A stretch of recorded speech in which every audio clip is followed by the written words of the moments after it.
नमस्कार दोस्तों, स्वागत है आपका एक बार फिर से हमारे एबी धार्मिक टीवी चैनल में। आज हम आपको बताएंगे पवित्र महाकालेश्वर के बारे में। जानिए कब से भगवान महाकाल उज्जैन में विराजित हैं। पवित्र कथा महाकालेश्वर की जानकारी आज हम आपको देंगे। उज्जैनी में राजा चंद्रसेन का राज था। वह भगवान शिव का परम भक्त था।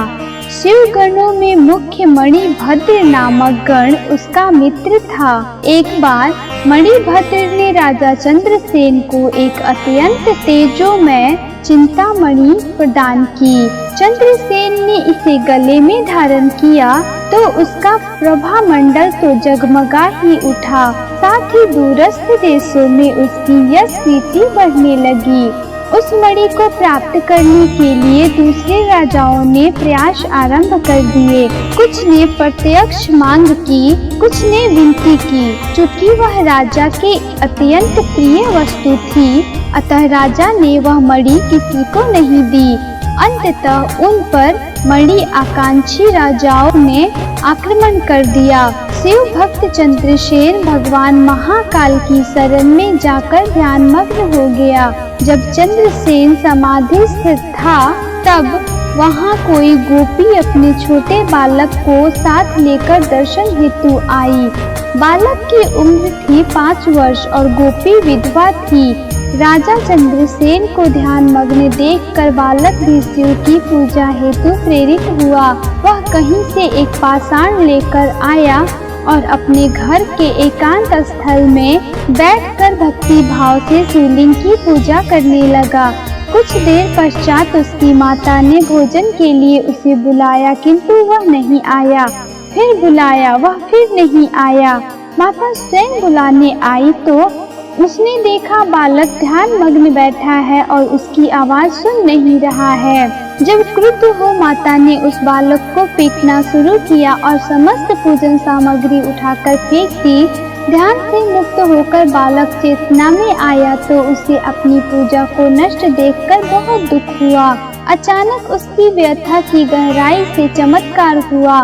भगवान शिव की कृपा से वहाँ एक सुंदर मंदिर निर्मित हो गया। मंदिर के मध्य में दिव्य शिवलिंग विराजमान था। एक बालक द्वारा सज्जित पूजा यथावत थी। उसकी माता की तंद्रा भंग हुई तो वह भी आश्चर्यचकित हो गई।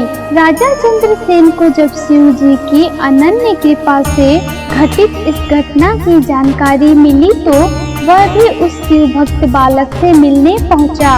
अन्य राजा जो मणि हेतु युद्ध पर उतारू थे वे भी पहुंचे।